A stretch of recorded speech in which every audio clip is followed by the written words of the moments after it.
आज का एपिसोड वहीं से शुरू होता है जहां कल सब कुछ थम गया था। घर में सन्नाटा है, लेकिन उस सन्नाटे के बीच एक आवाज गूंजती है, परी की। वह फटी हुई आंखों से राजा को देख रही है, मानो उसे यकीन ही नहीं हो रहा कि जो उसने सुना वो सच है। परी की आवाज कांपती है, राजा, क्या तुम मेरे साथ मजाक कर रहे हो? क्या यह कोई प्रैंक है? उसकी हंसी में डर है, आंखों में नमी और होठों पर सवाल। वह सोचती है शायद राजा के चेहरे पर जो सख्ती है वह बस गुस्से का एक पल है जो गुजर जाएगा, पर राजा के लहजे में जो ठंडापन है वह परी की उम्मीदों को चीर देता है। राजा कहता है, नहीं परी, यह मजाक नहीं है। मोटी बा ने जो कहा वह सही कहा। इस फैसले में मेरी भी मर्जी है। एक पल को परी को लगता है कि उसने गलत सुना है, लेकिन राजा की आंखों में न तो कोई झिझक है न कोई दर्द। परी टूटती आवाज में कहती है, तुम सच में मुझसे तलाक चाहते हो? राजा जवाब देता है, हाँ, मैंने कल बिना सोचे समझे बहुत कुछ बोल दिया था, लेकिन अब सोच लिया है। मैं तुमसे अपने परिवार से ज्यादा प्यार नहीं करता। जो गलती तुम्हारी है उसकी सजा मैं क्यों भुगतूं? परी का दिल जैसे किसी ने मुट्ठी में लेकर दबा दिया हो। वह बस उसे देखती रह जाती है। राजा आगे कहता है, मैं अपने परिवार के बिना नहीं रह सकता। तुम्हारे घर में बड़ों से बदतमीजी और परिवार का अपमान करना चलता होगा, लेकिन हमारे यहाँ यह सब नहीं होता।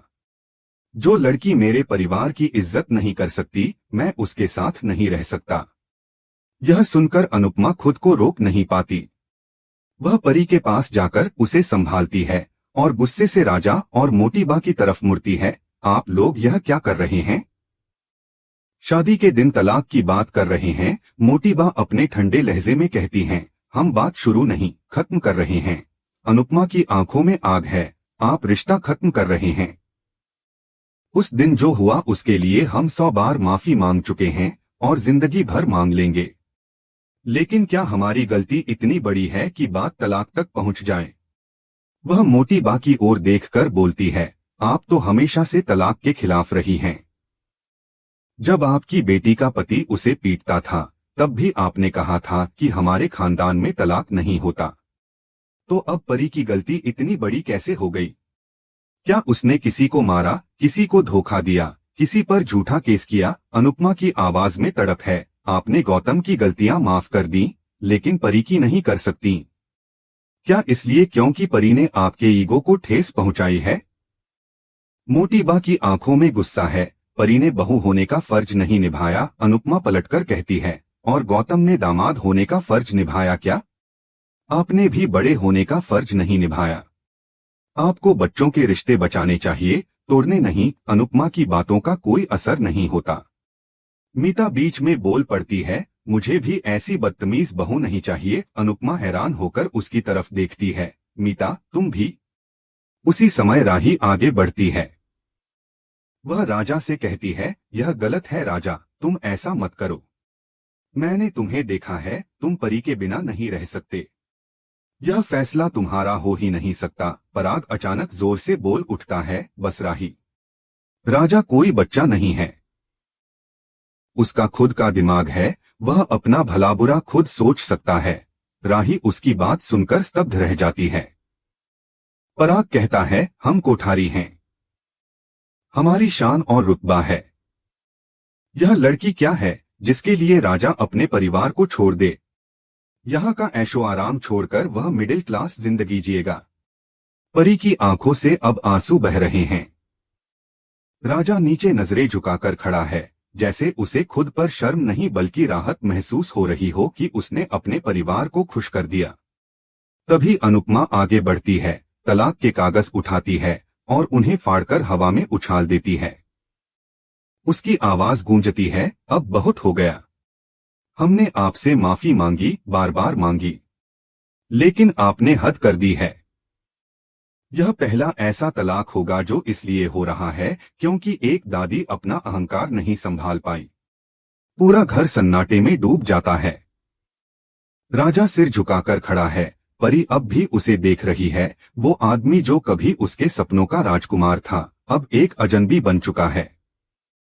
अनुपमा आगे कहती है, आप सबको लगता है कि परी ने परिवार की इज्जत नहीं रखी, लेकिन असली शर्म तो इस बात की है कि इस परिवार ने अपनी बहू की इज्जत नहीं रखी।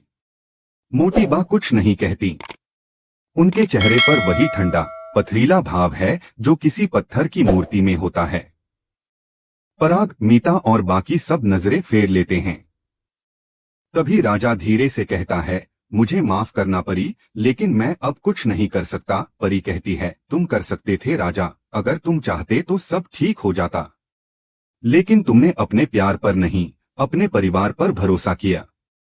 अनुपमा उसके कंधे पर हाथ रखती है और कहती है, बेटी, कुछ रिश्ते अगर टूटते हैं तो वह बुरा नहीं बल्कि जरूरी होता है, ताकि हम जान सकें कि कौन अपना है और कौन सिर्फ नाम का। कमरे में सन्नाटा छा जाता है। हवा में तलाक के कागज के फटे हुए टुकड़े उड़ रहे हैं, जो मानो हर किसी की आत्मा को चीर रहे हों। मोटी बा चुपचाप कमरे से बाहर चली जाती हैं, जैसे उन्हें किसी की तकलीफ से कोई फर्क नहीं पड़ता। परी जमीन पर बैठ जाती है, आंखों से आंसू थमने का नाम नहीं लेते। वह धीरे से कहती है, माँ, क्या सच में यह सब खत्म हो गया? अनुपमा उसकी आंखों में देखकर कहती है, नहीं बेटी, खत्म नहीं हुआ। यह तो बस शुरुआत है, अपने हक के लिए, अपने सम्मान के लिए लड़ाई की शुरुआत। कैमरा धीरे धीरे अनुपमा के चेहरे पर जाता है, जो दृढ़ता और मातृत्व से भरा हुआ है। यही है क्योंकि सास भी कभी बहू थी कि उस कहानी का मोड़, जहां एक बहू की इज्जत के लिए मां खड़ी होती है और एक परिवार का सच सबके सामने खुल जाता है। कहानी अब सिर्फ तलाक की नहीं, बल्कि एक औरत के स्वाभिमान की लड़ाई बन चुकी है। अनुपमा की आंखों में आंसू थे, लेकिन आवाज में अब भी वही दृढ़ता थी। उसने मोटी बा से कहा कि अगर कोई यह सुनेगा तो उसे हंसी आएगी कि एक दादी ने सिर्फ इसलिए अपने पोते का तलाक करवा दिया क्योंकि बहू ने उनका फोन नहीं उठाया। यह कोई कारण नहीं है, यह सिर्फ आपका अहंकार है जो आपसे गलती करवा रहा है। आपने अपने रिश्तों को अपने अहम के आगे रख दिया है। राजा और परी की आंखों में जो प्यार है वह आज भी साफ झलकता है, लेकिन आप उन दोनों को तोड़ने पर तुले हुए हैं। मोटी बा पहली बार कुछ पल के लिए खामोश होती हैं, लेकिन फिर भी अपने फैसले पर अड़ी रहती हैं। तभी पराग गुस्से में तलाक के पेपर उठाता है और अनुपमा से कहता है कि यह तलाक होकर ही रहेगा, क्योंकि परी ने न सिर्फ हमारी मां का बल्कि पूरे कोठारी परिवार का अपमान किया है। सभी लोग स्तब्ध रह जाते हैं। मोटी बा ठंडे स्वर में कहती हैं कि अब हमारा वकील आपके वकील से बात करेगा, लेकिन अच्छा यही रहेगा कि यह सब बिना कोर्ट के शोर शराबे के शांति से निपट जाए। परी यह सुनकर पूरी तरह टूट जाती है और फूट फूट कर रोने लगती है। अनुपमा के पास कोई जवाब नहीं होता, बस उसके मन में यही सवाल गूंजता है कि क्या अब रिश्ते इतने कमजोर हो गए हैं कि अहंकार के आगे प्रेम हार जाए। घर लौटने के बाद शाह हाउस का माहौल भी भारी होता है। तोशु गुस्से में इधर उधर घूमता है और कहता है कि वो लोग तो शुरू से ही परी से पीछा छुड़ाने का बहाना ढूंढ रहे थे। किंजल उसे शांत कराने की कोशिश करती है और कहती है कि शायद राजा पर भी दबाव है, पराग और मीता ने उसे कुछ कह दिया होगा। तोशु भड़क उठता है और कहता है कि अगर उसे तलाक देना ही था तो यहाँ आकर बड़े बड़े वादे क्यों किए थे। लीला भारी सांस लेकर कहती है कि बड़े लोगों के पास सब कुछ होता है, बस दिल छोटा होता है। दूसरी तरफ पराग को ख्याति समझाने की कोशिश करती है कि जब मैं आपसे दूर गई थी तब आपने क्या क्या झेला था, अब वही दर्द आप राजा और परी को क्यों देना चाहते हैं। पराग कठोर स्वर में कहता है कि मैंने फैसला ले लिया है, परी ने मोटीबा का अपमान किया है और शाह परिवार ने हमारे सम्मान को ठेस पहुंचाई है, इसलिए अब यह रिश्ता खत्म होकर ही रहेगा। उधर अनिल मीता को समझाने की कोशिश करता है। वह कहता है कि अगर हर छोटे झगड़े पर लोग रिश्ते तोड़ने लगें तो इस दुनिया में कोई साथ नहीं रहेगा। लेकिन मीता ठंडी हंसी हंसते हुए कहती है कि राजा के लिए परी कभी भी सही नहीं थी। अनिल कहता है कि राजा को कोई दिक्कत नहीं है, फिर तुम्हें क्यों है। लेकिन मीता अपनी बात पर अड़ी रहती है और कहती है कि राजा हमेशा गलत फैसला लेता है। मैं उसके लिए एक ऊंचे खानदान की, संस्कारी और सुंदर बहू लेकर आऊंगी। अनिल तड़पकर कहता है कि हमें बहू चाहिए, मॉडल नहीं। जब बेटे को कोई शिकायत नहीं तो तुम क्यों उसके जीवन में तूफान लाना चाहती हो? तुम्हारे गलत फैसले की कीमत वह बच्चा चुकाएगा। यह कहकर वह कमरे से निकल जाता है। मीता के चेहरे पर जिद साफ झलकती है। वह शाह परिवार को फोन करती है और तलाक को जल्द से जल्द निपटाने के लिए कहती है। तोशु कुछ बोलने ही वाला होता है कि वह फोन काट देती है। परी की आंखों से आंसू थम नहीं रहे। तोशु गुस्से में कुछ चीजें फेंक देता है और गलती से पर्दे में आग लग जाती है। सब भागते हैं। तोशु किसी तरह आग बुझाता है। अनुपमा शांत स्वर में कहती है, देखा, जब आग लगती है तो पानी डालना चाहिए, घी नहीं। वह सबको समझाती है कि अगर उन्होंने भी गलत कदम उठाया तो पूरा घर जल जाएगा। इधर प्रेम अंश और माही से बात कर रहा होता है। प्रेम कहता है कि उसे तलाक की बात का कोई अंदाजा नहीं था। अंश कहता है कि इसमें जरूर गौतम और माही का हाथ है, उन्होंने मोटीबा को भड़काया होगा। प्रेम झुंझलाकर कहता है कि तुम दोनों हर बार गौतम को ही दोष देते हो। अंश कहता है कि क्योंकि वह दोषी है, उसने पहले भी बहुत कुछ किया है। तभी मोटीबा वहां पहुंचती है और ठंडी आवाज में कहती है कि क्या हमारी बुराई चल रही थी? सब चुप हो जाते हैं।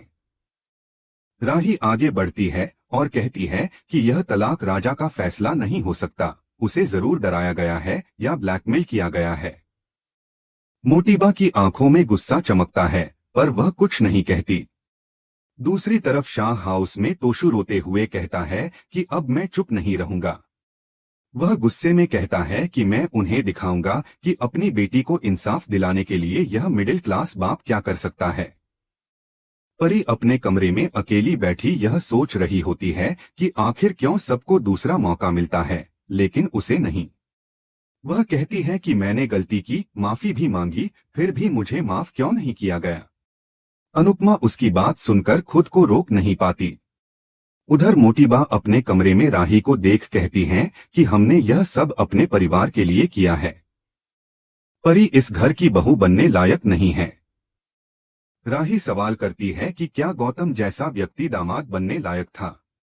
मोटीबा बिना झिझके कहती है, हाँ, गौतम हमारे खानदान के योग्य था और रहेगा। राही और प्रेम एक दूसरे को देखकर हैरान रह जाते हैं। उधर परी गुस्से में कहती है कि मैं राजा को तलाक नहीं दूंगी। अगर वो लोग गौतम जैसे आदमी को माफ कर सकते हैं तो मेरी एक गलती क्यों नहीं? उसने भी मेरा भरोसा तोड़ दिया, अब मैं भी उन्हें सबक सिखाऊंगी। तोशु उसका साथ देने की कसम खाता है। अनुपमा दोनों को देखती है और डर जाती है। लीला धीरे से कहती है कि कोई इन दोनों को समझाओ वरना कोठारी हमें बर्बाद कर देंगे। इधर मोटीबा अपने कमरे में कहती है कि राजा को किसी ने नहीं भड़काया, उसने खुद समझ लिया कि परिवार से अलग रहना कितना कठिन होता है। राही कहती है कि उसे अलग क्यों रहना पड़ेगा, अगर आप परी को माफ कर देंगी तो सब ठीक हो जाएगा। मोटीबा ठंडी आवाज में कहती है, तुम अपने पति और ससुराल पर ध्यान दो। वह प्रेम से कहती है कि पराग ने तुम्हें बुलाया है, जरूरी बात करनी है। प्रेम के चेहरे पर बेचैनी होती है, वह उनके साथ चला जाता है। इसके बाद अंश राही को गौतम की सच्चाई बताता है। राही सन्न रह जाती है। अंश कहता है कि तुम यह बात प्रेम से जरूर कहना। राही सोच में डूब जाती है। अनुपमा मंदिर में बैठी भगवान से कहती है, अब मैं परी को कैसे संभालूं? तभी एपिसोड यहीं खत्म हो जाता है। अगले एपिसोड में दिखाया जाएगा कि राही अनुपमा को गौतम का सच बताती है और कहती है कि क्या मैं पापा को यह सच बता दूं? अनुपमा कहती है कि जल्दबाजी मत करो, पहले प्रेम से बात करो। तभी ईशानी दौड़ती हुई आती है और बताती है कि तोशु और परी कोठारी हाउस चले गए हैं। अनुपमा के चेहरे का रंग उड़ जाता है। वह तुरंत राही को फोन करती है और कहती है कि उन्हें रोक लो वरना हालात बहुत बिगड़ जाएंगे। लीला की आवाज गूंजती है, अगर अब कोई गलती हुई तो दोनों परिवारों के बीच युद्ध छिड़ जाएगा। एपिसोड यहीं खत्म होता है, जहां सबके चेहरों पर तनाव और डर एक साथ झलक रहा होता है और यह कहानी धीरे धीरे उस मुकाम की ओर बढ़ रही होती है जहां हर रिश्ता अपने अस्तित्व की लड़ाई लड़ने वाला है।